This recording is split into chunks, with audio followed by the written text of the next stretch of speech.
Welcome to the Momming Around podcast. I'm your host, Liz Mercedes. This podcast is made to be an outlet for the pressures of momming, a place to let loose and bond with other moms and laugh off your woes. If you like what you hear, like, subscribe, follow us on social media, and join our newsletter.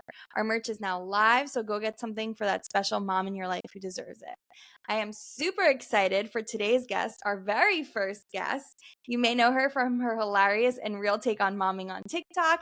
It is my pleasure to bring to you Naomi's mom, Katie Myers. Hi, Katie. Oh, that was so fun. Thank you. So excited to be here. Yeah, I'm so excited to have you on as my first guest. Thank you so much. Yes, of course. It was a battle to get me here, girl, but we're here. We made it. We are in the trenches. Oh, yeah. Literally. I mean, I feel so bad. I kept saying, sorry, I can't tonight. I can't tonight. I can't tonight. It was like every night I was like, could you just go to sleep, please? Like, could you just please go to sleep? Let me get a full night's rest. And every night she's like, no. Like, I'm sure tonight, because we're finally doing it, she's going to be up all night. Yeah, totally. Oh, totally. Expect that. Yeah, she's a gaslighter. Before we get started, where can everyone find you? Okay, mostly my TikTok, which is Katie_Myers12. When I made that, I didn't know what TikTok was, and then I didn't know how to change it. So I was like, whatever, we're just going to stick with it. And now whenever I have to like tell people my TikTok handle, I'm like, this is kind of embarrassing, but like, here it is, whatever. But it's not like a cute creative name. It's literally my name. And then I have an Instagram, but like, I don't really do as much like fun stuff on there, but it's Mrs. MRS Katie Myers, and Myers is Myers. Everybody gets that wrong. All right, There we go. That's where you find her. Awesome. Go check out her videos. They're awesome. If you haven't seen her videos on TikTok before, pause this and go watch some of them because they're so good. And then come back and listen to I'm sure we're going to get into some hilarious conversations. We literally just had a full blown conversation before this. I already feel like I'm on the phone with a girlfriend. Like, yeah. Well, it's my favorite pastime, talking. So we'll talk for hours. Me too. That's why I started a podcast. Yeah. Right. That's so funny. So we talked briefly about this before we hit record, but isn't it weird that we're somebody's mom? Like, yeah, I think about that all the time, and it's like there's like phrases that you say where like that looks like a mom, or like a mom would do that, or this is, you know what I mean? Like when people like stereotype certain like attributes or characteristics or like aesthetics, and like that's a mom thing. I'm like, well, shit, that's me now. Like I am somebody's mother. That is so strange to me. Like the way I look at my mom, I cannot fathom somebody looking at me. You know what I mean? Like so crazy. I think about like, I mean, they're still really young, obviously, but when they have friends, and like so and so's mom, like that's us now. Like weird. No, I'm not quite ready for that. I want to be the friend. And here's the thing: I want to be like the cool mom, but I want to be like the friend, but also like I am an authority. Like I'm too controlling. So I need to absolutely be in charge, but I still want to be your friend. So I need to figure out, what does that look like? Where are those healthy boundaries to where like when they're like, oh my God, Naomi's mom, like they love me. They're like, yeah, she's cool, but also don't cross me. You know what I mean? Like don't come to my house if you're going to sneak out. Don't do that. But like I want you to come tell me like the boys that you think are cute. You know, oh my God, no, my kids, she can't like boys. My mom had a good line. She can't like boys ever. No, I'm like terrified. I just scared myself saying that out loud. I take it back. That was so startling. What did you say about your mom? She had like a good line. Like, so she would like, okay. She was like the wise mom, I feel like. She was always very open, but at the same time, I was like very afraid of her. Yeah, I see that. I wasn't really afraid of my mom. I was afraid of my dad. Like my dad was like, he was the law, and my mom was more like, we're so different. She's like so type B and like blah, blah, blah. I think I'm a good blend. Like I'm a good mix. But yeah, I was not scared of my mom at all. I would just be like, hey, like that. She was my friend. So it was like a little bit like they had a good balance for sure. Yeah, that's good. I knew I could like trust and talk to my mom, but at the same time, she was definitely the enforcer in the house. Okay. My dad would walk all over. Yeah, I think I'll be the enforcer. Between Keith and I will be the enforcer. But I think I'll also be like cool. I think he's gonna be the assistant coach. You know, like I am the coach, I'm the manager, and he's gonna like just do what I say. Yeah, exactly. I mean, that's the way I feel like it should be, though. Yeah, I think so too. Especially with girls. Get in trouble for saying that. I mean, it's working well so far. So. Yeah, we started a really dangerous fight actually over here, where we're in competition for who is the fun parent.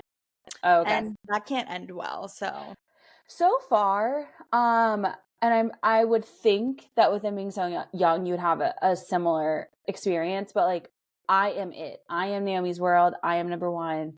Like she likes Keith, but like oh my God, she reaches now, which is the cutest thing. She'll reach straight back to me. Like it's coming. Oh. I think it happened around like 4 months, but she reaches for me all the time. Like she wants me. She'll want Keith for like 2 seconds and then that's it. So it's like, I'm comfortable. Like I'm confident. I'm a little too cocky, like at the top spot. Like I know I'm the fun parent. I know I'm like the comforting parent, the nurturing, like I'm everything for her right now. Yeah. So I'm a little bit too cocky because I know like at some point It could soon flip. it's gonna flip. I So don't know though, because Calla looks at Nick like he is the sun and the moon. really, Like she'll be in my lap and he'll walk in the room and she's like looking at him. oh yes, we're the opposite. Like I like have to like pawn her off. I'm like, please, like try to like take her for a couple seconds. And like I want to hold her all day long, but like Right. she would let me hold her all day long. And then when I give her to Keith, I have to like be silent. The first time I make a sound, she's like, "Where's mom? Where's mom?" I'm literally like in camo, like hiding through my house. And please don't like I just want to go pee really quick. Like let me go wash my face. Like just something really fast. Yeah. So I am it right now, but I'm a little bit too cocky. Like I am that it girl in my house. Yeah, well, So. it might not flip. You might be Here's the it hoping. girl.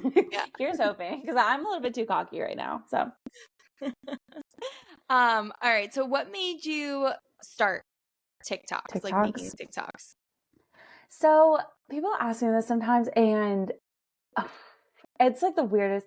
It's like so weird to explain. Like and we talked about this a little bit before. Like I wasn't ever consistent until it started kind of like picking up a little bit, and then it was easier to be consistent.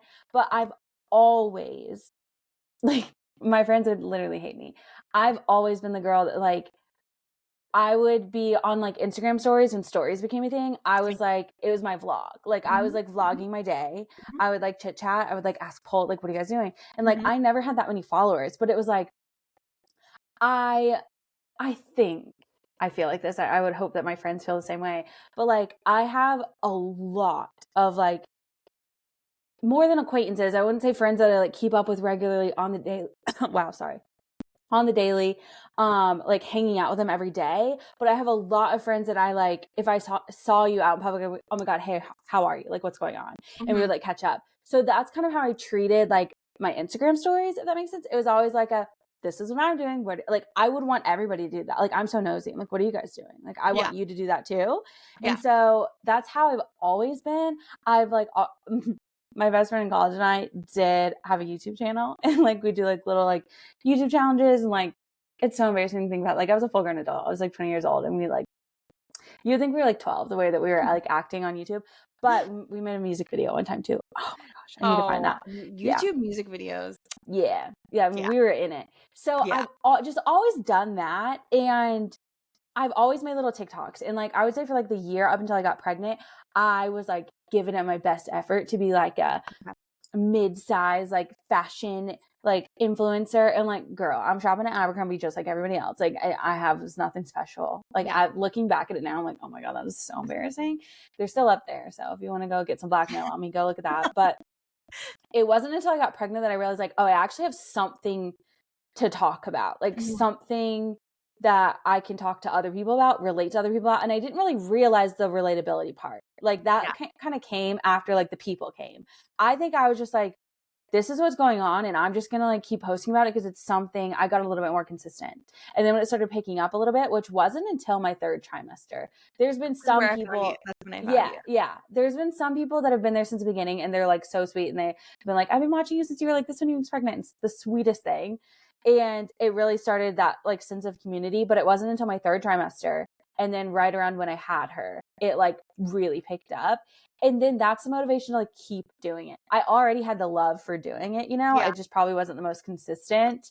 And then once it started picking up, and then like, I say this all the time, I think it sounds so stupid, but not stupid, but it sounds so cliche, and anybody could say this, but like, there truly is a community sense to it. And like, I start to pick up on like people's names and faces, and like, I try to go live and like chit chat with people. I try to read all the messages and stuff, and I read every comment, and there truly is a community. And everybody says to me, like, I love watching your videos because then I'm going through, like what you said earlier. Like, Yes. you're like, I watch your videos when I was going through it. I was a little bit ahead of you. And Yeah. then you could relate to those Yeah. experiences. Yeah. So I for didn't, everyone listening, when we were chit-chatting before we started recording, I found Katie in her 3rd trimester. I was in my 2nd trimester. And if you haven't watched her videos, she talks about her, what was it, like miserable pregnant life or something, another day in it my was life. always, I think it was always, oh my God, what was it? I forget when I was pregnant. I think it was just like was it chaotic when I was pregnant? It became chaotic when I had the baby. Yeah. So it was But before another that, I think chaotic it was day. like, it wasn't miserable, but it was It like wasn't sitting in it. miserable. What was it? I don't know. I don't remember. Well, But whatever. like it was a day. It was a day in the life, though, for Yes, and sure. I was like in my 2nd trimester, like loving life, and I'm like, it's not that bad. And then once I got into my 3rd trimester, I was like, oh, she was underselling it. Like it It is hit you, girl. rough. Yeah. It was crazy. But that's what kept me going. Was like, once people started, I didn't realize the relatability aspect of it, and everybody will say like what you said, like you were relating to the experiences I was going through. And so I hear that from people all the time, but it is so hard for me to then tell everybody back, like, no, like y'all are literally getting me through it. Because as soon as when you say that, 100 people say that, 1,000 people say that to me, like I'm going through it too. I'm like, oh, thank God. Like it's such a sense of community, and it's so mutual. That's what kept me going. Like after it kind of picked up, because I would make videos till the day I die. Like I would literally vlog everything, whether it was 1 viewer or 60,000 viewers. Like I would literally just be like, videoing everything. Yeah, My parents think that I'm so crazy, but that my mom is my biggest fan. So she cheers me on. So of course, like I'm always going to make my videos. But yeah, I my love mom it. thinks I'm so cringy. She's like, my mom's like too cool. Like she's like Brazilian, and she's got like this like cool attitude, and she's always like, keep your stuff secret. Like, why do you put everything out there? That is just. And I'm just That like, is so funny. I mean, because I'm telling you, like I've literally always been like this. So my parents, like, my mom has been so sweet about it all. She will literally watch every video. She reads every single comment. And if she has the time, she's going through and liking every comment for who comments on my video. And if I don't respond to a comment, she will tag my ass and she'll be like, Katie, if you didn't see this person's comment, she asked you a question. I love that. That's so sweet. So like like I said, I've always been like that. My parents have always seen that. And so then like my parents are always like, my mom, when I TikTok, I used to be so embarrassed. But now my mom's like, are you going to record this?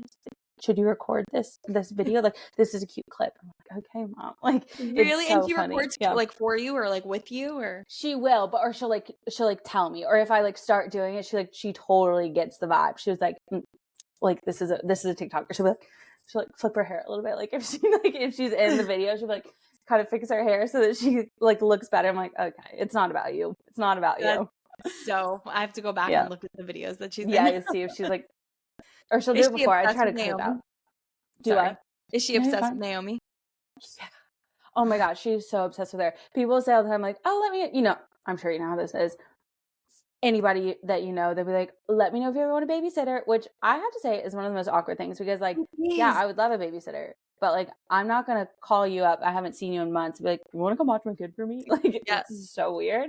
I agree. But people say that all the time. And I found my good response to that because it is awkward is like, you'll have to fight my mom for it. And I know not everybody has that help, but I am very grateful. My mom would literally watch Naomi in a heartbeat when she can. She is a busy woman when she can. And so I just be like, you have to fight my mom for it, whether it's a real situation or not. I'd be like, she's going to watch her over anybody. Because that question is just so awkward. But yes, she is so obsessed with her. There's nothing better than a grandma's love. Like, oh yeah, and thank God too, because I need a break. And then she'd be like, I got it. Perfect. Yeah. Perfect.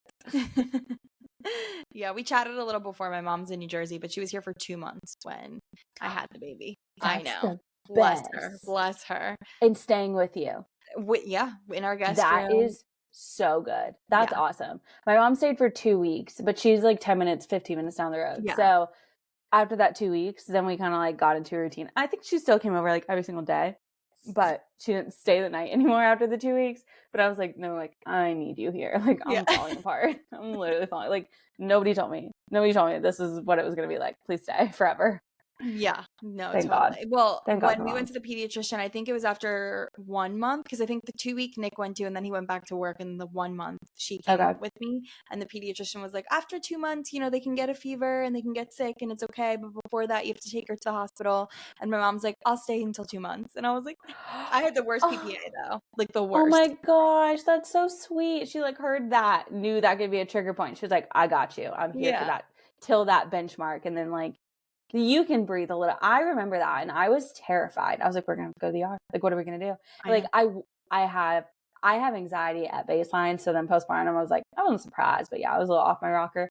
And anything I would hear, I fixated on it and I was like, we have to go to the ER. Like, we're going to go to the ER. We have no, even, I mean, she was the most healthy baby. Nothing was wrong with her. Like, no, we have to go because at some point she's getting a fever. Like, No, totally. it is what it is. And now with like RSV season, please, I'm like, I stay on those TikToks. I'm like, the breathing. I have a video. I have like a whole It's awful. folder of videos of her breathing just in case I feel like her breathing's retracted. Oh, you precautiously, I don't know if that's a word, as a precautionary, you recorded her breathing. So you have something to go back to? Multiple times. I am glad that you said this because I never thought about that and I'll be doing that. She's sleeping. So either I'll go in there tonight or as soon as she wakes up tomorrow, I'm going to be over here recording. I'll send you because I'm now fixated on that. I'm going to have to do that.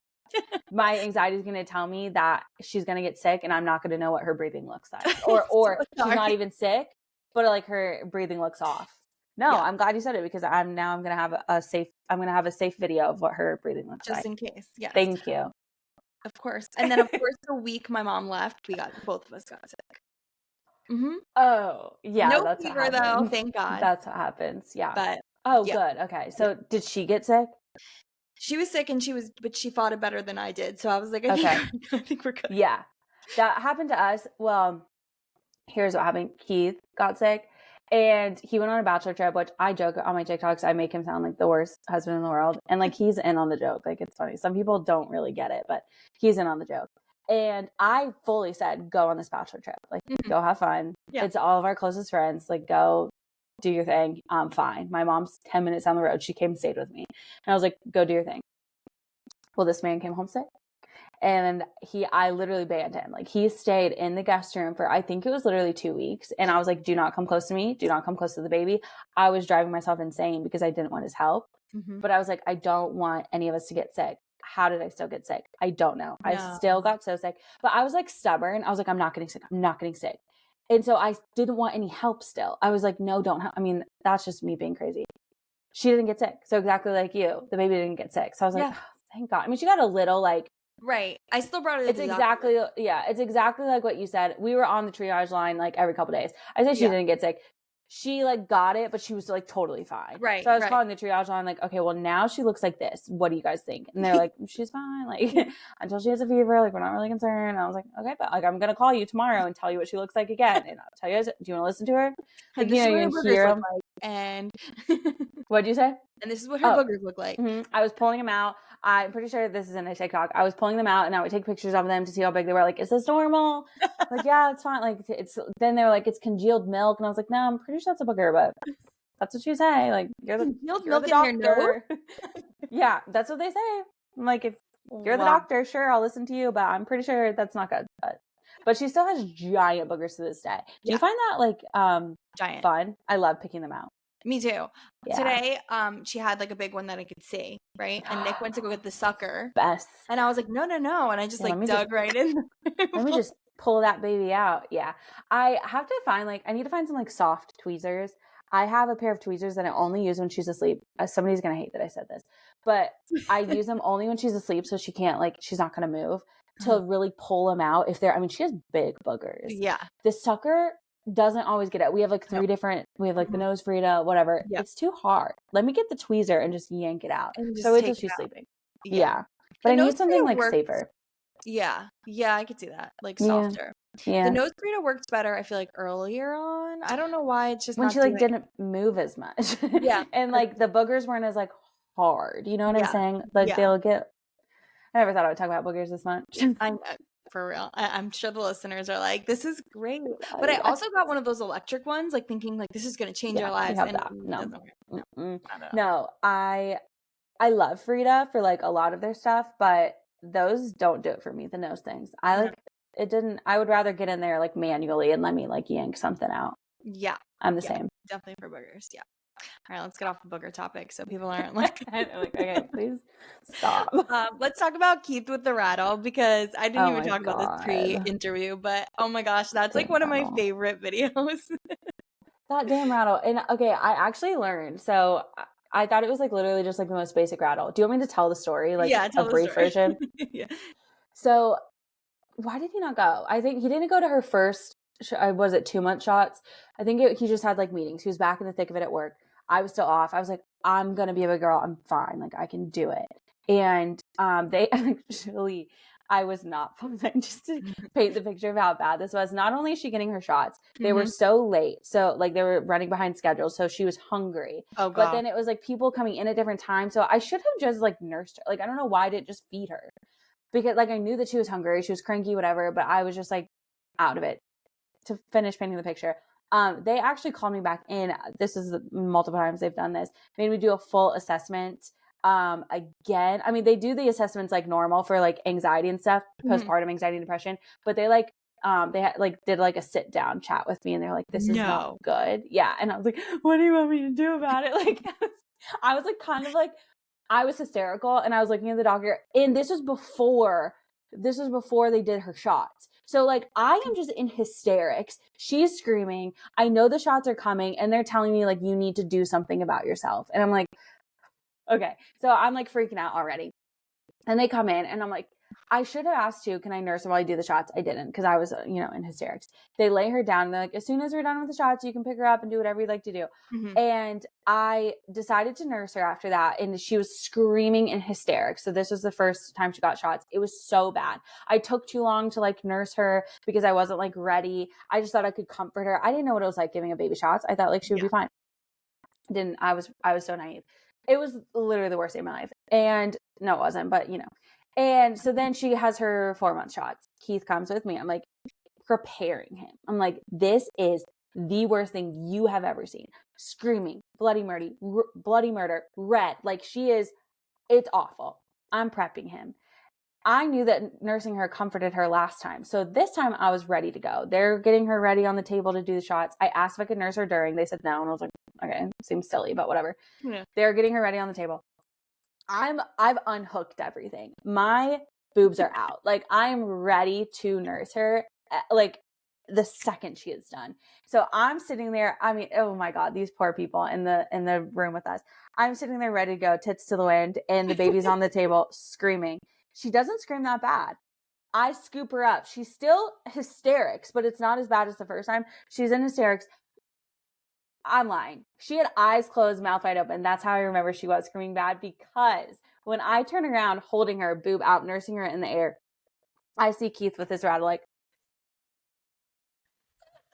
and her eyes are shut. I'm like, what do you think she's going to see? Like, I prepped him to say, this is literally the worst day of your life, and you think this is gonna, she's gonna be like, oh my God, I'm totally fine now. Met some favorite rattle. Like, I'm good to go. No, the only thing she wants is food. Like, she wants milk and her mom. Like, I told you, I'm that it girl in our house. She just wanted me. And I was like, the rattle, I mean, it is her favorite rattle. Like, she does love that rattle. But I'm like, her eyes are closed. I just told you it's gonna be the worst day of your life, and you think that the rattle is gonna make a difference. That just shows. That's why I'm the it girl. Like, it's the maternal instinct. I get it. I mean, I can't blame him for trying. He showed up, he tried, but he failed. No, I struggle with that. Like, I have to give him credit, but like, thank you so much. I say this all the time. Thank you so much for trying, but like, I'll just do it. I recognize that you tried, and I'm appreciative of that. Please don't. And I have to like tell myself I'll reel it back. And I wait till like the end of the day after I yelled at him 17 times and told him that he wasn't any help. Then I'll say like, I really recognize that you were trying to help, and like I appreciate that. And I try to really like make him feel like I appreciate him, because I do, and I see it. And then he'll be like, okay, well, give me like a back scratch, or like, and I'm like, no, I gotta go to bed. Like, I don't thank you that much. You're fine. I deserve myself. You're okay. Go to sleep. Roll over. Yeah, my husband, I'm like super type B normally. I mean, like, okay. Now I've gotten a little more crazy, especially with the PPA. Yeah. But that'll do it. he like did not understand what happened. Like, where did my wife go? Because I started getting so like, and he's like, you just yell at me all day. He's like, I never had this before. And I'm like, that's that's crazy. who I am now. Sorry. Is it overstimulation too? Do you get overstimulated? Yeah, definitely. Yeah. But also like, if he's doing something not how I would do it, And I'm it's like, not. no. Yeah. Like he'll like throw her and like I'm like her Oh neck. my God. Like, yeah, no, she's a baby. Let's just put her down. No, I know. I think they don't get like how tiny they are too. Yeah. Or like they don't do the research. And I say they, I'm sure that there are some, I know some dads that they do, like they are more like us and they're like freaking out, and the moms are more like, whatever, she's fine. Yeah. But yeah, he just like, he doesn't do all the research. Like he doesn't know. Yes. Like he put her cardigan on under her dress. And I was like, that's another good have you ever seen like, I was like, have you ever seen this, like a cardigan before? He's like, no, I don't know what that is. I was like, a jacket? Like, do you wear jackets? Do you wear your jacket under your shirt? He's like, well, I didn't know. He said, are you sure this is how it's supposed to go? And I was like, yeah, there's not like, are you sure? Like it is this way. Like he thought it was like a preference. I was like, no, it's not a preference to wear your jacket underneath your regular clothes. Like they're just like on a different wavelength, you know? They're just... Nick came out to the car a couple nights ago and she takes 2 nipples, right? Because that's what her age. Okay. Like, yep. Oh, she's still going back and forth. So he comes down with a 3 nipple. Okay. And I'm like, oh, okay. I fully misunderstood. I thought you said 2 nipples as if like breastfeeding, she goes 1 and 2. Oh, no. And I was like, okay. No, like you know mean the flow. Yes, the flow. There we go. So like, oh, she takes 2 nipples. Like, I was like, I've never really said my baby takes 1 nipple. Now I got it. Okay. Yeah, number 2. Got it. So that's like 0 to 6 months or whatever it is, right? Yeah. So he comes I have no idea what number she's on. I'm like, whatever. He comes down with like a number 3, right? Yeah. And I'm like, and we're in the car and I'm going to feed her in the car. And I'm like, I don't think now's the time to be testing a number 3. Yeah. And he's like, I think she's ready. Like 3 is like 2 is 0 to 3 months. And I'm like, nope, I'm just going to take this other one in the diaper bag and like, we're just going to do it. Okay, I give the 2 to her because I'm like, we're not testing this while we're driving. No, I know. You know, we're going to test it when I feel like testing it. Yeah. And then I did a quick Google after that just to see like, when do you give 3 nipples to kids, right? 6 months. And it's like if they need like extra things in they really need it. Yeah. It's like thicker milk. Exactly. Yeah. And I'm like, so just make it. So just so you know, no, we don't just wing it. We're not just gonna be like, let's give her a 1-year-old bottle. She's fine. Let's give her a sippy cup. She's okay. 3 months. What was she, like 3 months? Was it recent? Yeah. No, she's... They don't know. I mean... Come on, girl. Get your Stanley. Put your own milk in your Stanley. Let's go. Yeah. They try. They do. They really try. But they just, they don't have that same instinct, or they don't realize, I think, like how... I mean, would it have been the worst if she had like the 3 nipple, or like would it have been worse if Naomi wore her cardigan underneath her dress? She probably would have looked stupid, and maybe Calla would have had like a tummy ache from drinking too fast, right? It's not like the worst in the world, but we're so like by the like, I don't even want to say by the book, by our way, like controlling it. It's like, no, like if you want me to be happy later, like just oblige, just like do what I need you to do, and like we'll all be happy, we'll all go to sleep okay tonight. Yeah. Otherwise, sleep with one eye open. So seriously, just keep doing this. Nick will be like, "Oh, everything's great. She's a breeze. Like no big deal. She never melts down. Everything's fine." And I'm like, "Did you hear her screaming for 2 hours the other day? She's a great baby." Or like, "She slept great last night." I'm like, "You slept great last night. You slept great." There was one night, like I got up. I don't normally get up every time, because if I get up every time, I'm not going back to sleep. Like once I'm up, I'm up. That's how I've always been. So he will, God bless him, and I do tell him this. I'm so thankful all the time. Except when that was a tangent, I'll tell you in a second. But for the most part, we kind of alternate. And like sometimes if I'm having a rough night, I'll like nudge him, I'll like get up, go. But if I'm just up, I'll be like, fine, I'll go. I think I went like twice, and she'd gotten up maybe 3 times that night. And we're in the regression. This was recently. And we woke up in the morning because, wow, she slept great last night. Only 1 time. And I said, no. I got up multiple times, walked across the house, came back, walked across the house, came back, and I didn't sleep. I said, you slept 8 hours. I slept like 2. Like he's like, yeah, she's great. So it's like, yeah, she doesn't have a meltdown. She sleeps great through the night. Like all of a sudden, like, oh my God, no, you just like, you don't know. But we got in the biggest fight about sleep one night. It was maybe like 4 a.m. Yeah, we had a long stretch. And Keith had been like, he committed to like, this was the night he committed to like taking more visits so that I could try to sleep. Mm-hmm. And we have the Nanit, thank God. And I opened it up to check on her. Well, she was crying. And so I opened it up and I looked at the timeline to see when she was visited last. And I could see that it was like right when we were going to bed. And it was around like 11. I think it was like 4 a.m. So this was a pretty good night. Yeah. And I'm like nudging Keith. I'm like, hey, can you go check on her, get her to sleep, whatever.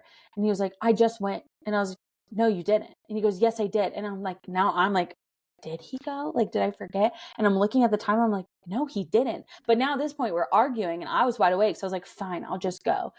And then I'm up for the rest. It was like from 4 till like 7, I was up.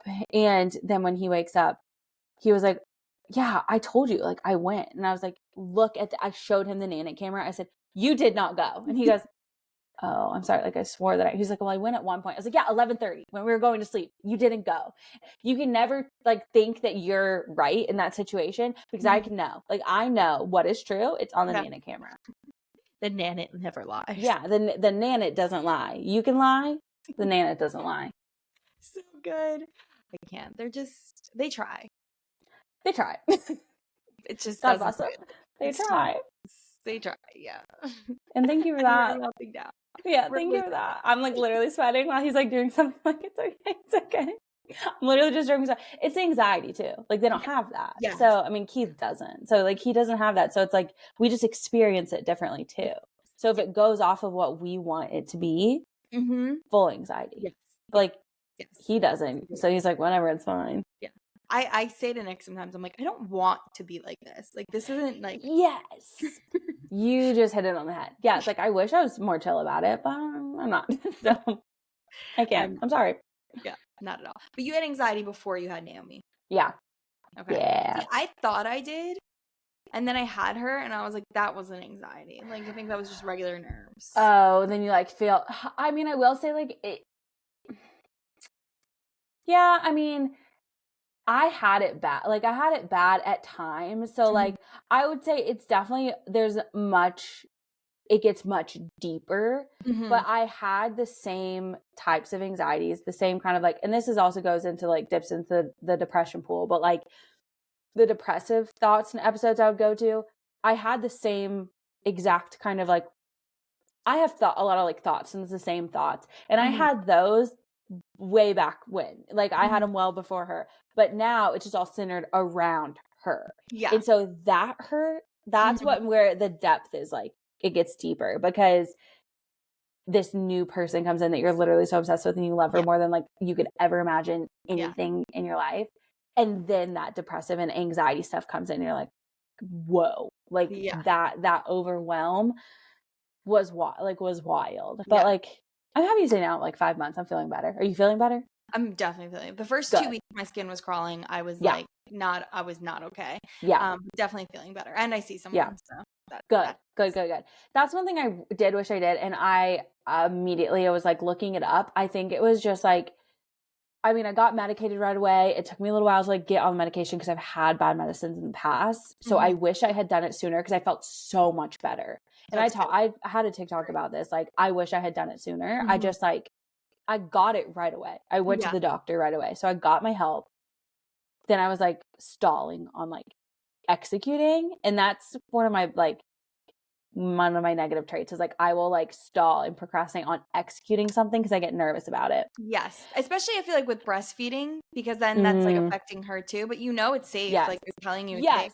Yes. Like I wasn't even really worried about that. I think I just had bad experiences in the past. And like I was worried about like would I become a shell of a human and miss out on experiencing her. And I didn't at all. So I'm like after the fact, I was like, I wish I had done this like right away. I waited like 8 weeks when I had that appointment where I was like in full hysterics. She was like, I see you're prescribed. Like, do you need to up it? I'm like, I'm not taking it. And she's like, take it. I'm like, okay, sorry. It probably helps you enjoy her more too.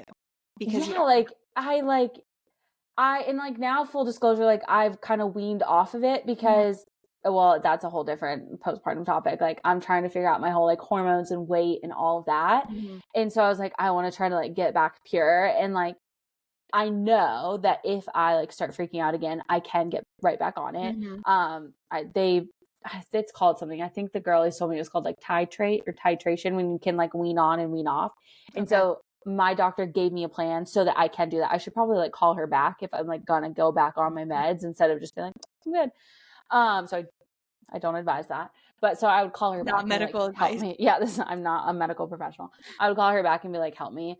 They have like a great triage line in my office. So I can literally call them for whatever. But I wish I had gotten help, like gone back to therapy. But Mhm. it's that execution part. I was like, I don't know how I fit this in. Like, I went back to work and all that. I was like, where do I do Yeah. it? I could do a Zoom. So like, good for you for like prioritizing I that. didn't go on medicine. I did that. You did that Talk instead. therapy instead Yeah. because I had the anxiety of like, what if the Taking medication it. gets in her milk? Like, she's doing so well. And Yeah. And how does it affect her? Yeah. I get it. And Yeah. now you're in therapy. Yeah, exactly. And that's And why. it's helping. Good. I'm glad. That's good. That's good. The most important thing is both of us did something to like help. And I get so worried about like, I know so many people, moms that like, when I was so close or going through it, they told me then like what they did. And I was like, why didn't you tell me before? And they're like, I cannot either scare you or prepare you. Like, I don't think anybody could prepare me for what I went through. And No. it's so much easier to talk about it now. So I was asking, like, do you feel better Yeah. now? Because now I can talk about it and I'm Yeah. like, yeah, I went through it and I'm okay. But like, nobody could have prepared me for what that was. No. It is like earth shaking. Yes. And then you get through it. And you Yeah. know you're gonna get through it. It doesn't Yeah. feel like it, but Yeah. I knew I'll be okay. Yeah. I It's wild. didn't. I had a second there where I was like, Really? I was like in the shower and I was like, I like do not want to be in my own skin. Like, when Oof. does it end? Like, I feel that. Oof, it was tough. I just felt that in my chest, you saying that. I knew that I would get through it. Everybody is telling me you're going to get through it. So I just held on to that hope. But I remember looking at my mom crying one day. It's a sunny day. It's beautiful. I'm holding my baby. And I was like, I know it's going to get better because everybody's telling me it's going to get better, but I want it to happen faster. So like, I always held on to that hope.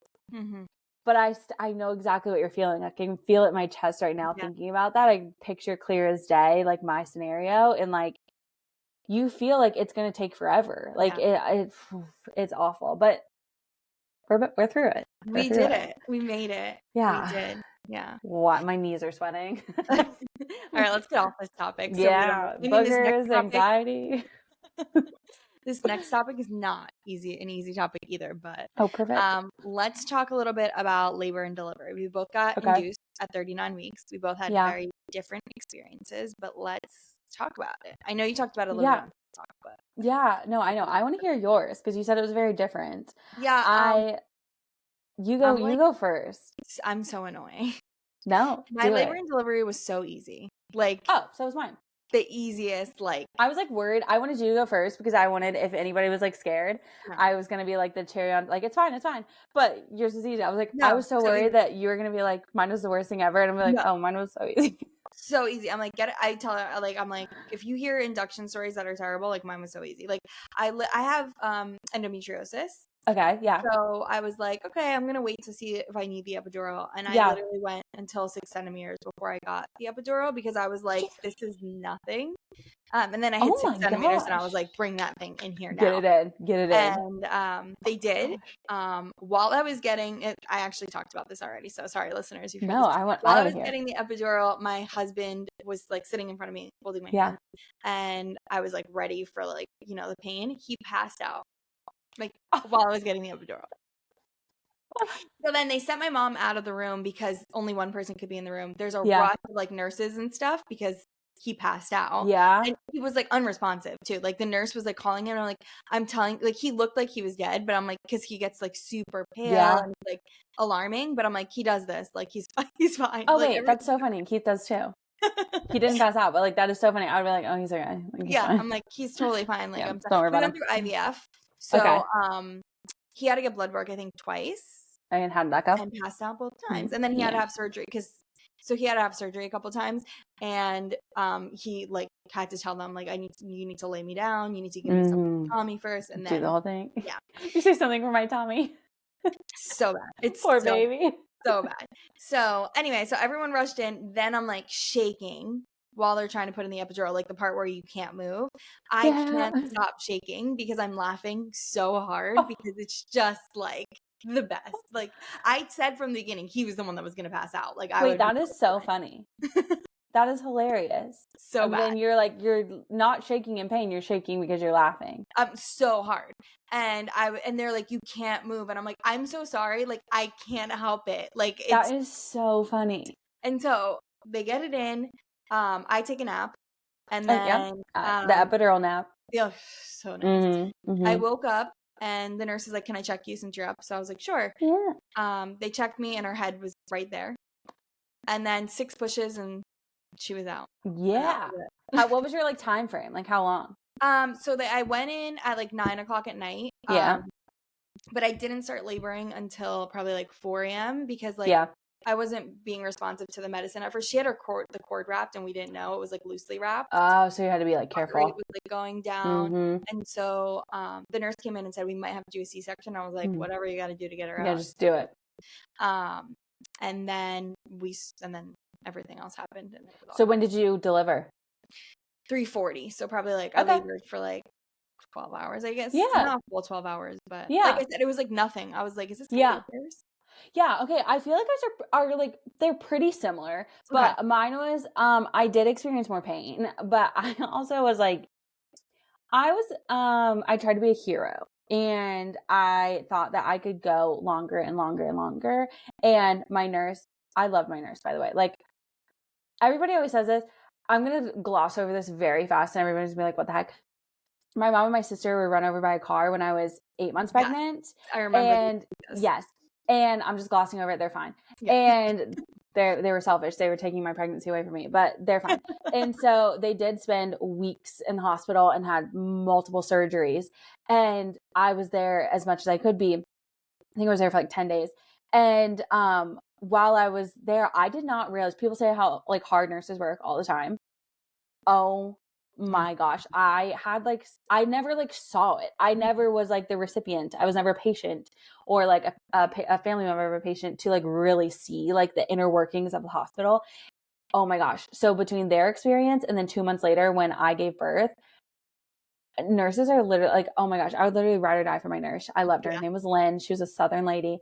And she came in, so similar to you, I came in late at night. It was like, well, I was supposed to go in at 7. Then they called me and canceled my induction. And they're like, we'll call you whenever we have a bed open. I'm like, okay. And then they called me back like an hour later. Like, you want to come in tonight? And I was like, wow, you're really sending a 9-month pregnant woman on an emotional roller coaster, but sure. Like, yeah, don't call me again. Like, I'm coming. Don't call me again.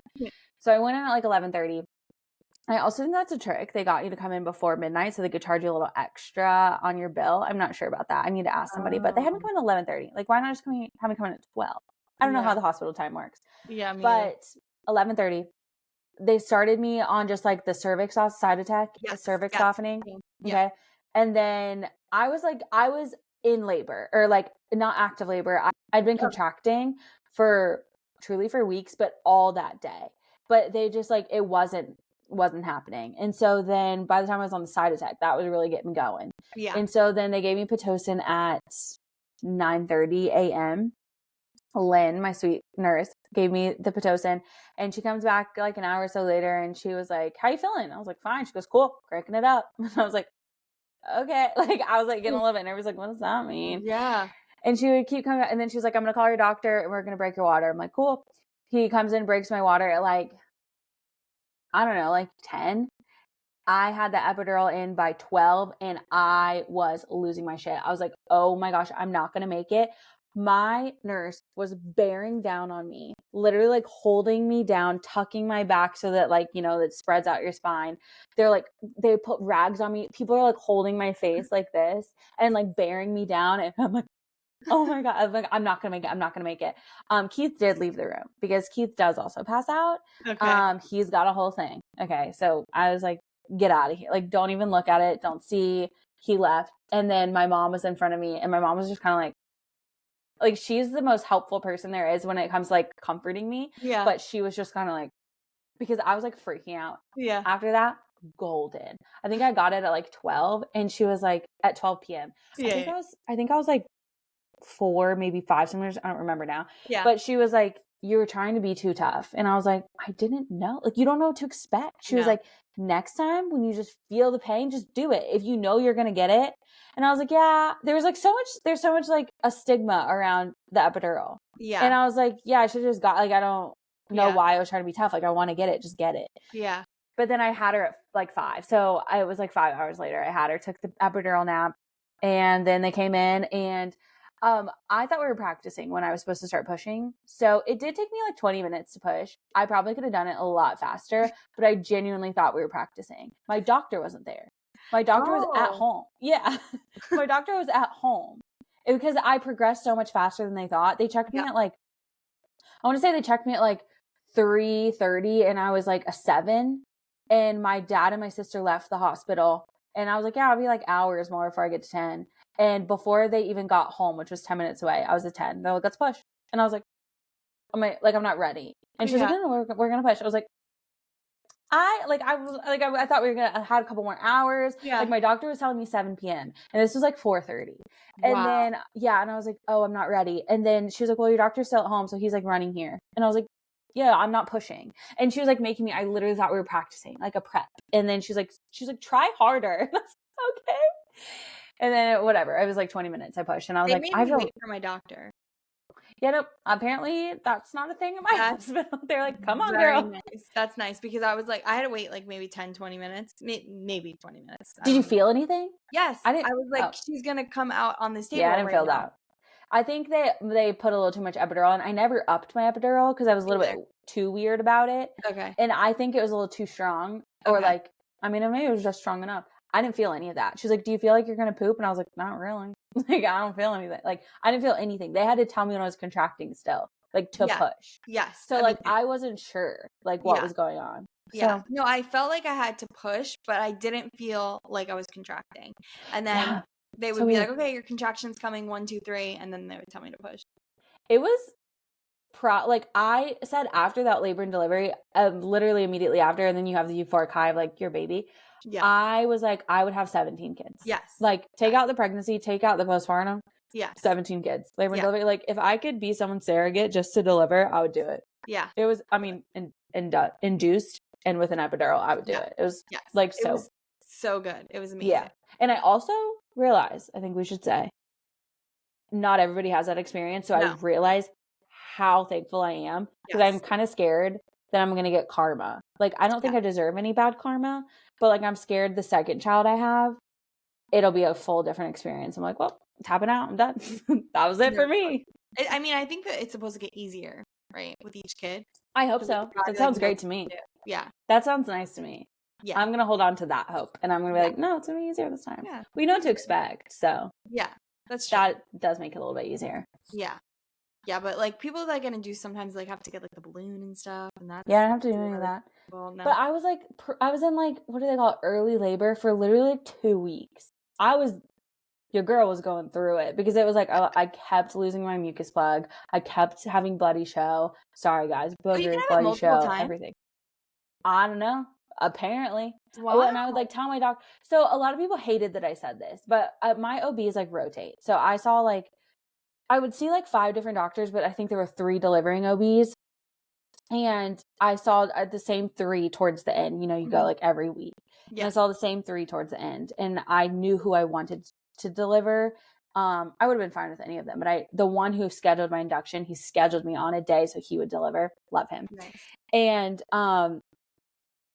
I just, oh my God, I almost went on a tangent, because I was just thinking about the fact that he sang one of my favorite gospel songs or worship songs. It's not gospel, but worship songs while I was delivering, because I was like playing it on my phone or on our speaker, and he like sings in his choir at church. And so he started singing like, it was so sweet. But, so I love him. It was so meant to be that he delivered her. But, I was seeing the same 3, and one of them was like, and they were all saying the same thing, like, yeah, just get an induction. Like, your body may not go through it. So many people think, and I don't think this is wrong if you think this, but like, for me, and I knew how I felt, some people were like, no, your body knows what to do.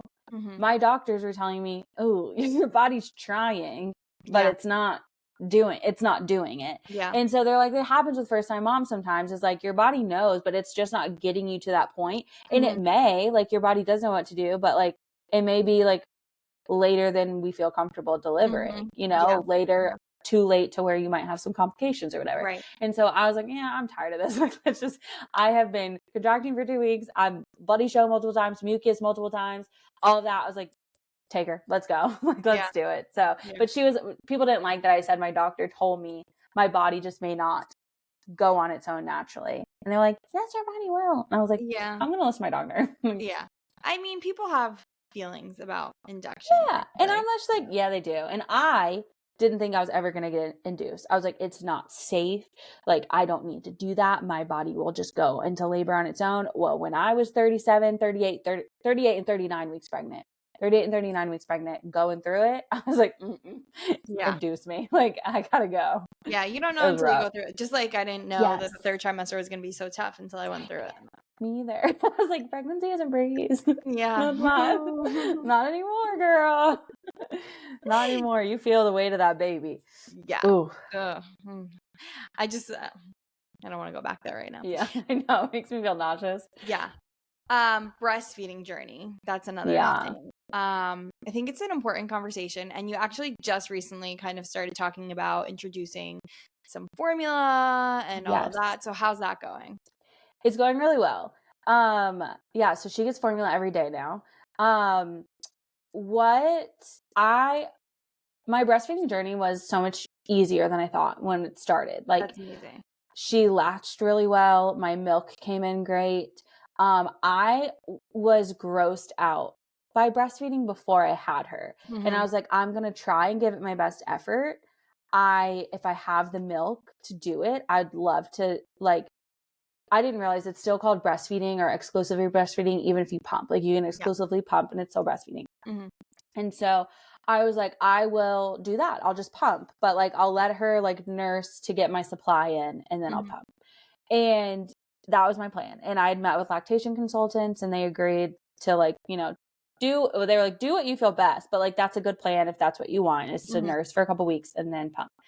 And it was so much easier than I thought. And I like didn't feel grossed out by it.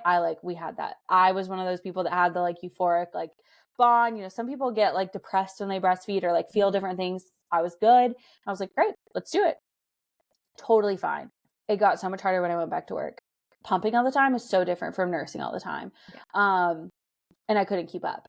It was about 2 months exactly that I was barely making enough. And then if anything happened to any milk, I was short. And I was like, and I have a small freezer stash. And people were like, well, that's what the freezer stash is for, is to use it. And I'm like, well, yeah, but not if I'm having to use it every single day. I'm never adding back to it. Right. What's the point of it then? Because then it's gone.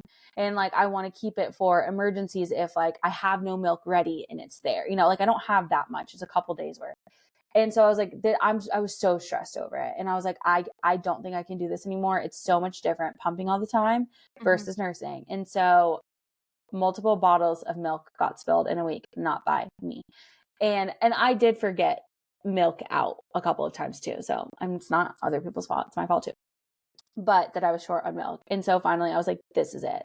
I saw a couple TikToks that really resonated with me. Claire Edwards made a TikTok video basically saying, rip the Band-Aid off early so that it's not a big emotional buildup of giving your baby formula. I realized that's where I was falling, was I had no problem giving her formula at all, but we had just been doing this for so long that I was like, how, when, like, what do I do? What kind do I get? How do I introduce it to her? What's the plan here? Like, I didn't know what to do. 5 months in, how do I give her formula for the first time? Well, I don't really have to. I'm just raking myself over the coals to give her enough breast milk. So I did it one day. Like, we spilled formula. I didn't have enough we spilled breast milk. I didn't have enough for the next day.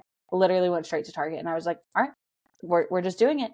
And I gave her, I was short for 2 bottles. And so I gave her breast milk in 2 of them, and formula to fill them off. And so she has 4 bottles a day while I'm gone at work. And I told the nanny, I was like, these are the 2 that are formula. Let me know how it goes. Know anything different, whatever. She was great. And that was like what I needed. And I was like, Yeah. all right, now every bottle from here on out will be combo. And I know that she like is fine on it. And we kind of watched it for a couple days. It's been like 2 weeks now almost, I think, to see like how she was doing. And we haven't really noticed anything like different. That's awesome. Every night she gets a bottle before bed that's combo. And it helps to know with the regression how much milk she's getting to go like through the night. And now like every single bottle is combo, because now I'm never worried about making X amount when I pump. And I think it takes that pressure off too. It just alleviates so much pressure. And I'm also just thankful that she took it so easily. And if we have to switch, we switch, whatever. But like now she gets formula every single day, and I have a mental load taken off. Like I am not so worried about it at all. And then now my plan is to like eventually, when I feel like ready, hopefully in the next like couple months, I would love to like go like wean to like maybe like just like 2 feeds a day or something. And then we'll just take it from there. But I'm very grateful that it's been it was easy from the start, and then it was an easy transition, because that in between was where I was like, I was losing it mentally. Yeah. Well, it's good that you had a good start to breastfeeding, because I feel like that's not the case for most people. I agree. I had like a rocky like couple of days when we like couldn't. I'm blacking out. I did go to the breastfeeding center 3 out of the first 4 days we were home. So I did like go, but it was still relatively easy. Like she was eating and like she was latching. Like I was there all the time to get the help, but like she was our beginning was up until like 4 to 5 months. It was a breeze, and I'm so grateful for that, because exactly what you're saying. Like some babies don't latch, or like there's a million problems that can happen. But we had a pretty wasn't coming in. So we gave her formula. I think it was like the first week, because she cried from like 2:30 a.m. to like 6 p.m. And I was like, I couldn't even hear her crying anymore. And I was like, give her a bottle of formula. And my mom and Nick were like, are you sure? Like, it's early. Like, and I'm like, give her 1 bottle of formula just to see if she'll calm down. And we gave her a bottle of formula, and she slept for like 7 hours. And she was hungry. Did you feel like, I feel like that is so, I don't know if empowering is the right word, but I feel like formula can be very empowering if you let it be. And I think that the way you handled that, because sometimes moms like, you feel like you're failing, and you're trying and trying so hard and I'm speaking kind of out of my lane here, because this wasn't my experience, but I feel like you try and try so hard, and you're like, no, it's gonna happen. Did you feel so like powerful and proud of yourself to just be like, I'm making the decision to give that to her because I want my baby to like be okay? Definitely. And I think that my mom always told us she didn't have milk, and I think that's like an important conversation to have. Like, it's a possibility that you might not have milk. So we had the formula there for that reason. I had researched formula, and I knew what I was going to use.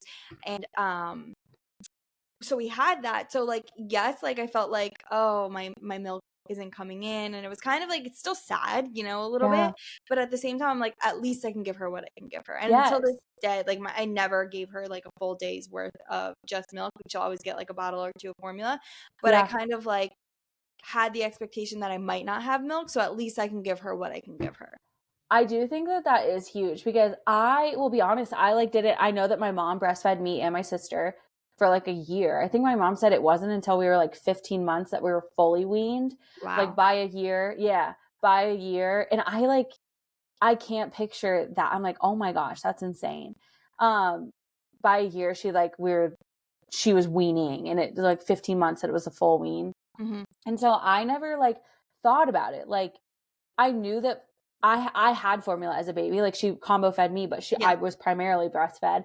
And so like I had same thing. I had formula ready to go. I had like all the bottles, because I was like, oh, I don't need bottles if I'm breastfeeding, because like for a while she's gonna nurse. Like I wasn't rushing to introduce them.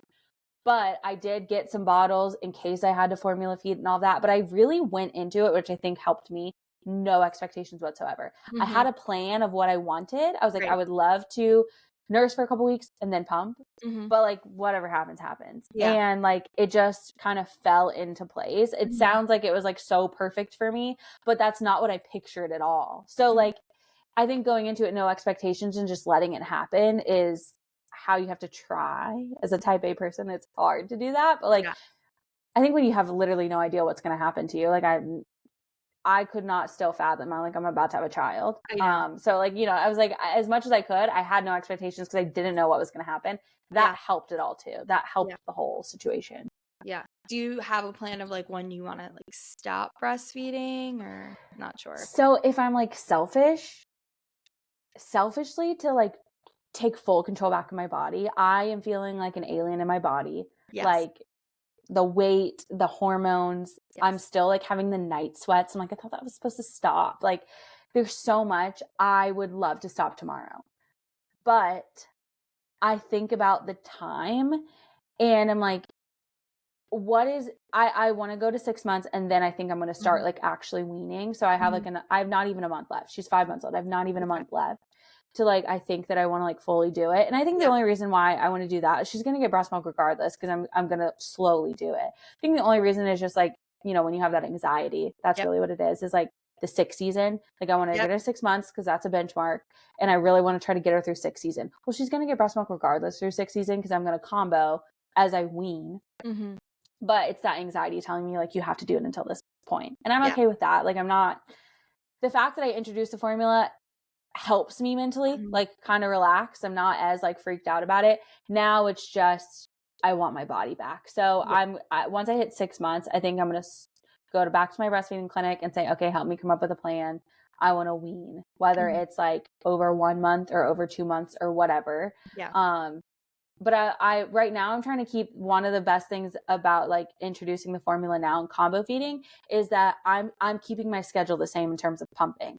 I may still not be making enough or if I were to exclusively give her breast milk, but I'm still having a little bit of a surplus Mhm. by doing the split bottles across the board. So Mhm. then it's like, well, if I made 20 ounces, but I only need 10, I have now 10 ounces extra of breast milk. I'm freezing it. That's great. So yeah, so now that I can like lengthen that a little bit on the back end, but be done pumping sooner because Yeah. the pumping is the worst part. But Pumping is again, still, really yeah, it's rough. I'm I still think trying to like go into it all with no expectations, but the pumping is really what's getting yeah. me. I was watching, which it was cracked me up, one of your videos where you were like, "Oh, I even tried when you were trying to induce yourself," and you were like, "I Oh even yeah, tried to tried pump. pumping. That was awkward." And I'm Very like, awkward. I tried the same thing, and I was like, so awkward Yeah. at the time, and now I'm like, it's just part of my life now. Like, Yeah, I really didn't give, like I said, I went into it with no expectations because I literally had no idea what to expect. I never mhm, gave it that much thought. I was laying in a hot bath, like as hot as you can be in while you're pregnant, warm bath, I should say, 6 a.m. on like a Saturday morning because I couldn't sleep. And I'm sitting in the bathtub pumping. And I was like, get out of me, get out of me. She was born on a Friday, and I think it was like the Saturday before. So it was probably like 6 days before she was born. And I'm sitting in the bath just like pumping. And I was like, I'm watching it and I'm like, this is so weird. Like, what is going on? and then it just Ugh. becomes part of your life. Like, Yeah. Like, I need to pump right now. So I I'm know me like, too. I feel myself getting yeah. full. Like, Well, I should have it. And this is what I say. Like, it's such a like hindrance to me. Like, if it was nursing her, and I don't think about it the same. I think for some people, they probably think about like pumping and nursing is the same thing and it's not a bother to them. If it was like she needed to nurse right now, I'd be like, oh yeah, no problem. I'd have her under here and you'd have no idea. But like the pumping is just, there's so many parts and like the whole ritual of it and then the cleaning and all of that. Like that's what's so annoying to me. Where it's mhm. like, I should have pumped before I came on here, but I was like, I don't want to. Like, I'll do it later. And that's also probably why I messed up my supply, but Yeah. it Yeah, is my what it supply I is. took a dip in my supply too, so I totally get it, but the pumping is I don't even know if she knows how to nurse anymore. Like, I weaned like, I did 1 time a day of nursing, but I Yeah. needed those bottles to know she was getting enough because Yep. I wasn't producing enough, and I was freaking out that Yep. she wasn't getting enough, Yeah. so I exclusively pump basically now. Okay. Yeah. And Uh, that's what I just started doing now at 5 months for her last bottle of the day. And she gets bottles like that's kind of what's sad is I am kind of an exclusive pumper now. I nurse her when it's convenient and like always in the mornings. But I the same thing with the anxiety. I was worried that she kept waking up so much that she was hungry. But I'm like, no, I don't think that she's hungry. So now knowing how much milk that she's getting and it's topped off with formula, I know when she again, if she like we go through like a whole thing, then I'm like, okay, you're hungry during the middle of the night. But I know 9 times out of 10 when she wakes up, she's not hungry. That yeah. anxiety in me, I needed to know like how much is she actually getting. Yep. That helps Exactly. so much. Exactly. Yeah, so much because when I didn't know how much she was getting, I was like, she's not getting enough. Yeah, you're like freaking out. Yeah. No, I knew she was getting enough because she's a big girl. She like gains. People always are like, oh, my baby's huge. But I was like, well, your baby was born at 10 pounds. Like, my baby was born at 7 pounds and like doubled her. I knew that I didn't have as much anxiety when I was nursing her because I knew she was getting enough because she was gaining weight so much when everybody was like freaking out about like, oh my God, she's not that heavy. Like, my baby is like this many pounds. I'm like, well, your baby was born at 10 pounds. Like, she was born at 7 pounds. And like for her to like gain so much weight so fast, the doctors are like, well, we know she's eating. Like, that's awesome though. Yeah, it is like, it is such a blessing. But girl, the first like 2 months were like cluster feeding. Like, she cluster fed. She's still at 5 months old. She's still a 2-hour girl. Like, she wants to eat at 2 hours. Yeah. It's rough. It's a lot. Yeah. Especially when they're just attached to you. Like, now that you have bottles, like, you have a little bit more independence. But yeah. And she can go longer on a bottle. Like, she can go longer after she takes a bottle. But when she nurses, like, she wants to nurse like way more often, which is like, now it's sweet. I mean, it's always sweet, but like, it's so much sweeter because it's not as often that like I nurse her while I'm like, since I'm working. Yeah. Yeah. Do you ever think about like the last time you're going to nurse her? Yeah. Listen, I need that to be spontaneous because I get in my feels about it. I'm like, I hope that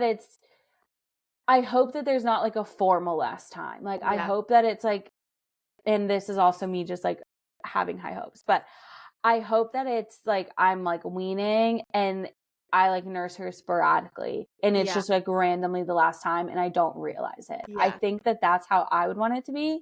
Yeah. Because I don't know that I could deal with the formality of the last time. Yeah. So I think I had my last time. You do? Yeah. Are you sad about it?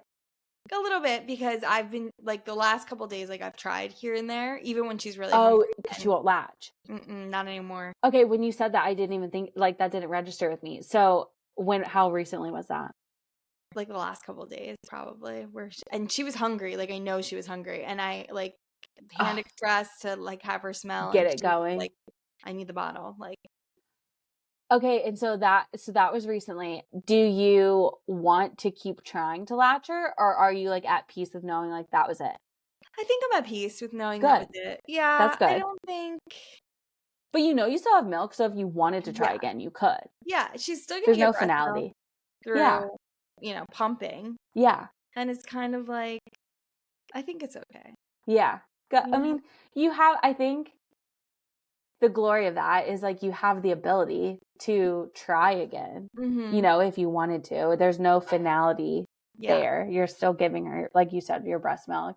Yeah, when we start talking about that, it's like I've thought about that before, but I haven't like sat in that thought and been like, what do I feel about this? I almost feel like relieved. Like, this is my first good like closing of a chapter, I guess, because she still does the newborn scrunch. Like, I haven't. Guy, right? She's still. Oh my gosh, she's a scrunchy baby for a while. Yeah, she's a scruncher. So you know what? I never thought about that, Naomi. I don't know when her last scrunch was. Yeah. So that's what I mean. Like, I wanted to kind of be sporadic, where it's just like, oh, that was it. Like, well, because they're like attached to you. Like, I feel like you're gonna notice when that doesn't happen. So I feel like, okay, I got past my last time of something. Yeah. And it wasn't that bad. So like, I can do this. You can do it. You can keep going. Yeah. Yeah, I agree. I think there's also, I mean, there's so many things that you have to like get through of it being like the first like hard thing or the last like sweet thing that you do. Like, I think it all falls under the same category of like your first night away or like your first time leaving, like the same thing as like your first last or whatever, or the last time of doing something. It all kind of falls under the same category. And there's so many of those, like so many, that I think it's like, you can't get too caught up on one thing, you know? Yeah, absolutely. Yeah. You had your first night away, right? How was that? I've had a few now. Yeah, I'm a wild girl. Yeah. Our first one was ripped the Band-Aid off pretty early. She was like maybe 8 weeks. No, like 6. She was like 6 weeks. And my best friend and I, she has a baby that's 2.5 months older than Naomi. It was her first night away too. I'm pretty sure it was her first. And we did it together. And so that was helpful. And we were only like an hour and a half away. And we both said to each other, if we feel like we need to run back, we go. And like, whether we both want to go or just one of us wants to go, no questions asked, like we're doing it. Mm-hmm. And so I think that was helpful. It was like literally less than 24 hours. There was a bachelorette trip and it was close, thank God. So we could make it work. And we were having fun. So I think that helped. And it was with our friends. And it kind of gave us both like a sense of our like old selves back. Like it made us, it was nice. The whole like setting for us, it was like, for me, it was like the perfect like first time away. I like needed to feel a little bit like myself. I wanted to be around my friends. I cried. It was like harder than anything to leave her. When I laid my head down, I was like, I should be at home. Like, why am I doing this? This is so stupid. Every single time I'm away from her, do I think back and say, that wasn't worth it? Yes. But so I've said that every time, except I would say the last time we just did a staycation for Keith's birthday downtown and my mom kept her. That was the first time that I was like, well, she's going through the regression, so maybe that's why. I was like, you're fine. You're okay. I needed this sleep. That was the first time that I was like, I think it's been 3 nights total that I've spent away from her. And that was the first time that I was like, no, I lied, 4. So first time was a bachelorette. Once was Keith and I had a parents' night out. Then once I had a work trip.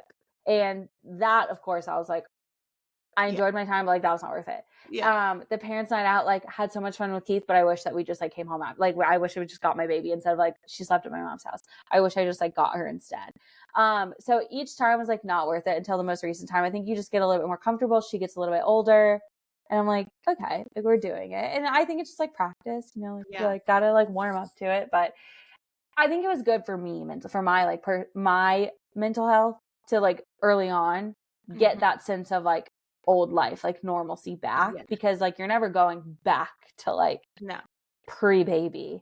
So I think having like a little blend of that in between was like good for me. Yeah, you ripped that Band-Aid off nice and early. I haven't. Have you done it? No. Are you worried about it? Are you nervous? A little bit. Yeah. And I don't plan to do it anytime soon. My sister's getting married in July, so there will be a bachelorette party probably in May. Yeah. So that might be. She'll be what? How many more? She'll be like what? 9 months? 8 months? So she'll be 6 months in March, April, May. So 8 months. 8 months, yeah. Yeah. That'll be like a good time. Yeah. I feel like that would be a good time. I think at that point you'll be like, you'll miss her. It'll be like the sweetness. Like I think doing it early, how I did it, I was worried about the like functionality. Like, is everything going properly? Like, are they doing the right things? Like, is she okay? Like, I think the older they get, it's a little bit more of like missing them and like the sweetness. Like when I like last weekend, like I knew that she was fine. Like my mom was doing everything right and like nothing was going wrong per se. It was more of like, I know for a fact that she wants her mom. Like, I know she misses me. That's the hard part. It's like, I know I'm missed. I'm the it girl. Like, she wants me. And then, like, obviously I miss her. But, like, it gets a little bit easy in terms of, like, the functionality of it. Yeah. Yeah. I always think about that because, like, when you're little, like, you just want your mom, you know? And so I'm like, they just want their mom. So, like, that's the sweetest thing. I say to Keith all the time, I'm like, I know for a fact that at any point she wants me. I know for a fact if I'm not with her, she misses me. It honestly breaks my heart sometimes, like thinking about that, like when I'm gone at work. I'm like, oh my God, like I know that she wants me right now. Yeah. But I also have to say, but that doesn't mean that she's unhappy. That doesn't mean that she's not okay. Like I see her with her nanny. She loves her. And she's only with the nanny 2 days a week. Yeah. And so I'm like, when I'm gone, I'm like, I know that she misses me, but that doesn't mean that she's not happy. Like she's still okay. But I'm like, she wants me 100% of the time. Like, I'm like, I'm it. Like, it's it is really bad. It can make you a narcissist really fast. I'm the best. So this is gonna sound really bad. Actually, we didn't talk about this before, but I remember watching you like when I was early on, and like you gave me the courage to drink because I was like nervous to like have my first drink, and then I think you were like out like having margaritas or something, and I was like, no, I'm gonna have like every weekend. Yep. Yeah, like while or pumping? Yeah. Pumping or breastfeeding? Yeah, I think like you just have to am so lax about it now, but also I think part of it is like my tolerance built back up.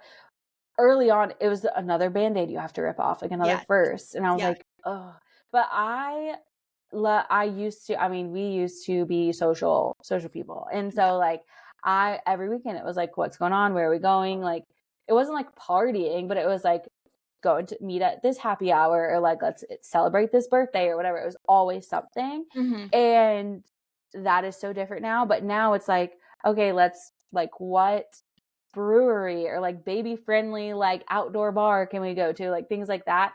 And it's so different because I had to learn, like, because my tolerance literally dropped down to -5, like a couple drinks and you're good to go. Like, you are good to go. You're having a fun time. And like, ripping the Band-Aid off was so hard. And I was so nervous that I intoxicated my baby after having 2 margaritas. I was like, oh my God, she's intoxicated. Like, well, what do I do?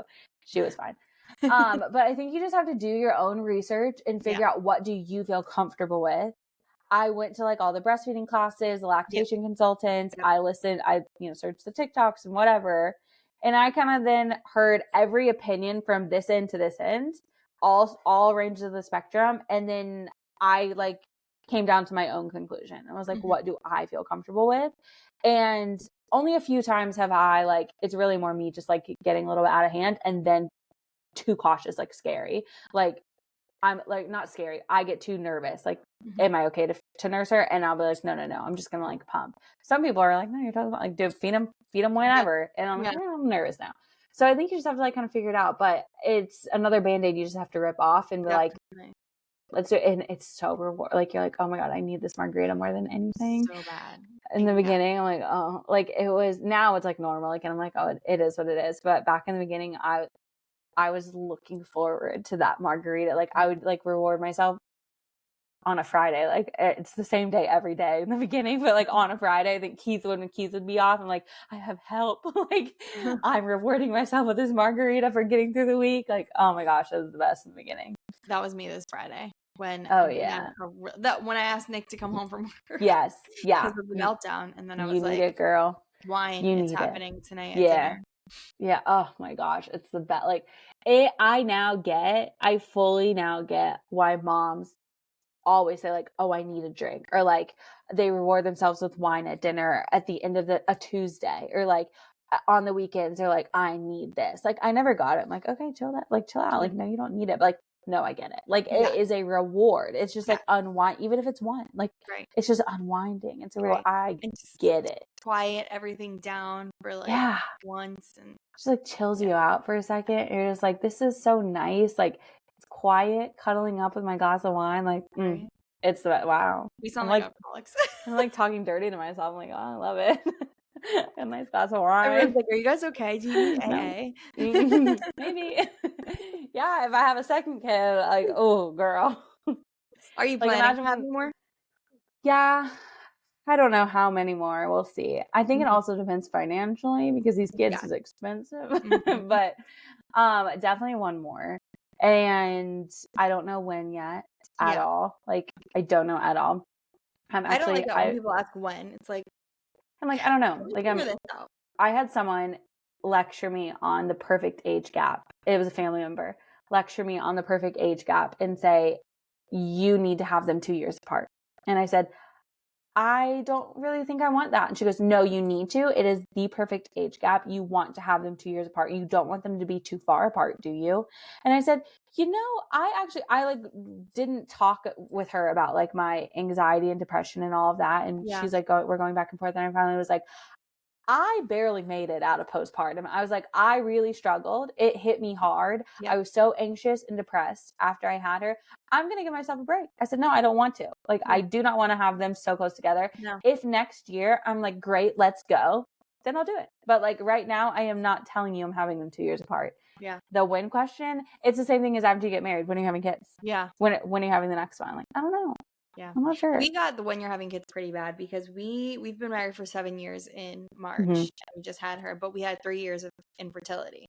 So people would be like, when are you going to have kids? And I'm like, we're trying. Like, yeah. And they're like, oh, it'll happen when you stop trying. I'm like, no, it's not. Like, please, like, shut up. Don't talk to me. I don't have that experience, so I can't like speak to that, but this is my anxiety. I'm the worst about it. I put that on me. I thought I was going to have infertility. I was told by doctors that I would have issues. And so I put that on myself, and I was scared to try because of that. And I just like, I went through it mentally. It happened for us like randomly. Like we were open to it, but we weren't actively trying. And so it just like, it was a surprise. I say a surprise blessing. Yes. And that was good for my anxiety. Yes.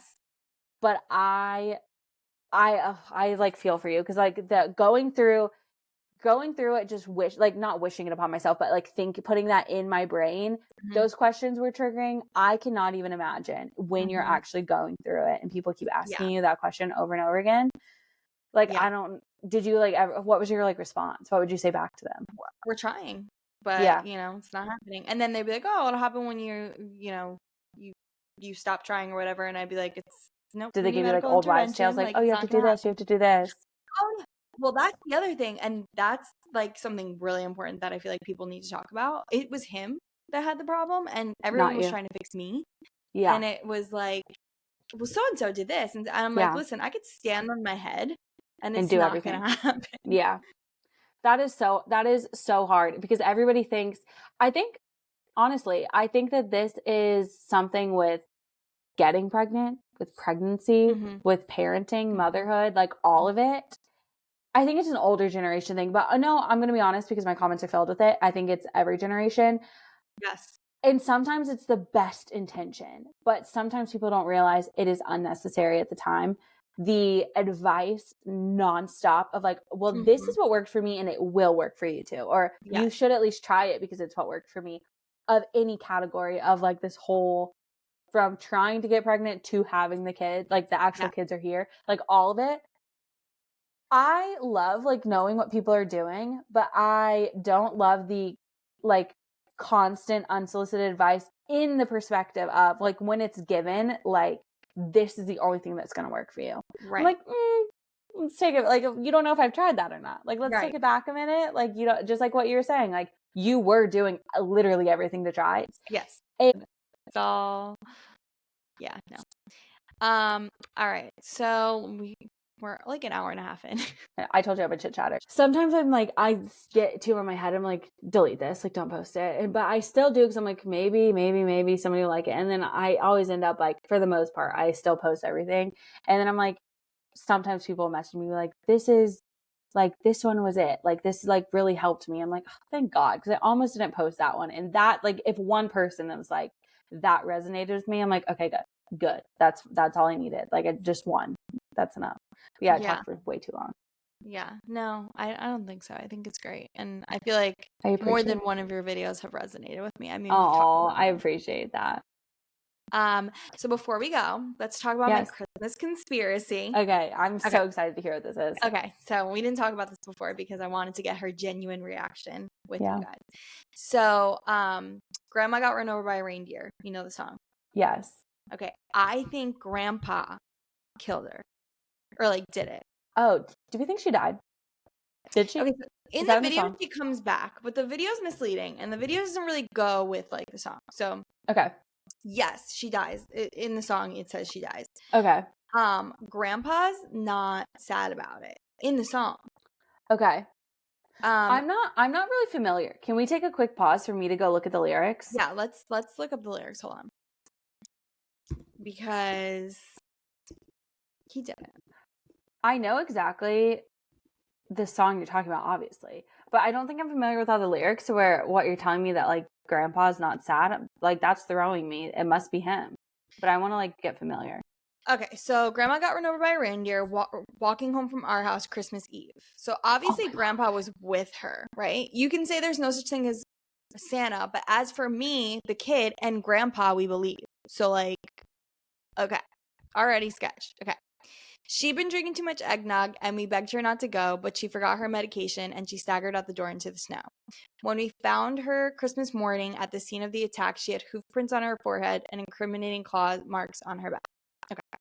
We can ignore that because he could have planted this evidence, okay?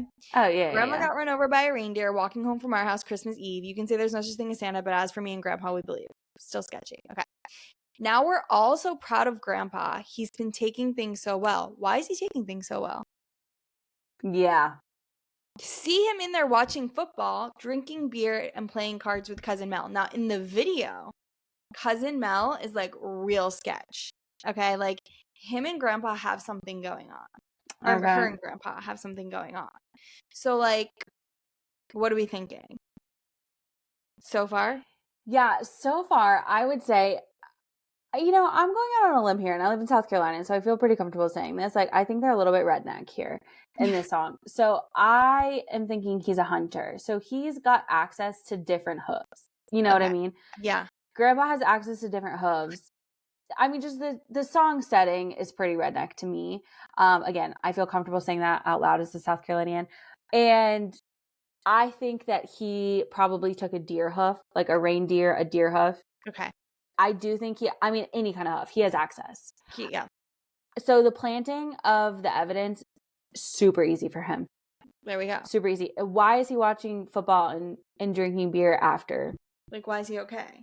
Yeah, he is not sad. Yeah. We need some more like context. We need to know like what were they going through, you know? Like what were they going through beforehand? Also, I feel like Cousin Mel, he's again in the video, like he has a flirtation with Cousin Mel, so he knows Cousin Mel's going to take care of him, you know? Do you know, this could really miss, but do you know the Murdaugh trials?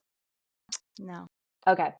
So quick synopsis. Okay. Out of South Carolina. It's pretty big on TikTok. Look it up. Murdaugh. I will. Murdaugh. I think it's Murdaugh is how you pronounce it, but it's spelled Murdaugh. Everybody says that he killed his wife and his son. He has a very sketchy cousin that is his accomplice. And like everybody, like he was tried. The cousin was like in the trial too. He was arrested for something else. Like he hired his cousin to attempt to kill him. Like this sounds so fake. This is all real. Hired his cousin to attempt to kill him. And the cousin is so sketchy. I wish I could remember his name, but the cousin is so sketchy. And Cousin Mel is giving me the Murdaugh cousin vibes. For sure. No, for sure. Yeah. Okay, so they took agree. the playbook out of this song. The song is like from the 70s. Yeah, I agree wholeheartedly after looking. Oh, now I'm further down in the song singing Grandpa. So Grandpa's singing. We have like more he's happy. Oh yeah, there's more evidence. Well, also where they say, and we all just can't help but wonder, should we open up her gifts or send them back? And in the song, someone screams send them back. No, in the video it's everyone. But I feel like it's Grandpa screaming send them back because he wants that money back. Yeah, he wants that money back. I wonder if she had like a good life insurance policy and Grandpa is trying to cash in. Dear God. So they ate Christmas dinner? Yeah. I'm still reading. No problem. Go ahead. Feel free to read what you're finding. Yeah, so they ate goose, so they are redneck for sure. Have you ever eaten goose before? No. Yeah, me either. So, but I'm pretty sure that my redneck grandpa would. Yeah, I'm certain he's probably eaten goose before. The goose is on the table. The fig pudding, blue and silver candles that would have matched the hair on Grandma's wig. Okay. So I guess they're silver candles. They went all out. They lit the candles for Christmas dinner. Like you don't need to light the candles for Christmas dinner unless you're like in memoriam of Grandma. We'll light the camera. It doesn't really sound like that was the vibe here. No. But Cousin Mel probably lit them. Like she's happy she's gone. Yeah, for sure. I mean, Cousin Mel is drinking beer and playing cards with Grandpa. Mm-hmm. And then, okay, so they have their dinner. I'm still reading. I warn my friends and neighbors, better watch out for yourselves. But Christmas is over at this point. Like, the reindeers aren't still running around. Right. They should never give a license to a man who drives a sleigh and plays with elves. I mean, or Grandpa. Or Grandpa. It was Grandpa. Singing Grandpa. Grandma got run over by a reindeer. Wow. So I think that this is very overlooked. Like, we're not talking about it enough. Clearly, Grandpa killed Grandma. I wholeheartedly agree with you after reading that song. I wasn't very comfortable with the lyrics before. Now, after giving them a quick scan, I think so too. I think so too. Was this based on like a true story? No, it wasn't. Thank God. Thank God. Yeah, I agree. I don't think I don't think it's a conspiracy at this point. I think that that's a pretty there's factual evidence. Yes. Yeah. If it was based, okay, so we looked this up. It was written in the 70s. If it was, because it was based on someone's grandpa, like the person that wrote it was from the 70s. So Okay. grandpa would have been like way dead. So I mean, he's not coming after us. So we're good. Oh yeah, so no one's statute of limitations is expired. It's up. Yeah. They're good. No, we're No, totally but I agree with. I don't think it's a conspiracy. I think that that's factual evidence. factual He evidence killed her. that grandpa killed grandma. So Yeah. when you're listening to it this year, I think there's like not even a week before Christmas when I send this out, but still. When you listen to it after Christmas, as one does. Obviously. Yeah. Think about that. And so that's like how we're gonna end the episode. Really on a high note there for everyone. You got boogers, depression, and now grandpa killing his wife. A murder. That's a recap. That's it, guys. Love it. One more time, where can everybody find you? Mostly my TikTok, Katie_Myers, MYRS12. Awesome. And that's a wrap for today's Mommin' Around episode. A huge thank you to our incredible guest for sharing her humor, insights, and all those fantastic mom moments. I hope you enjoyed this journey into chaos and comedy of motherhood as much as I did. If you like what you heard, find her on TikTok at Katie_Myers12. And don't forget to hit the subscribe button so you never miss a dose of mom wisdom and laughter. And of course, if you love what you heard, leave us a review on Spotify. And your feedback means the world to us. Thanks for being part of the Mommin' Around family. Until next time, keep on mommin'. Bye, guys. Yay! That was so good. Thank you so much.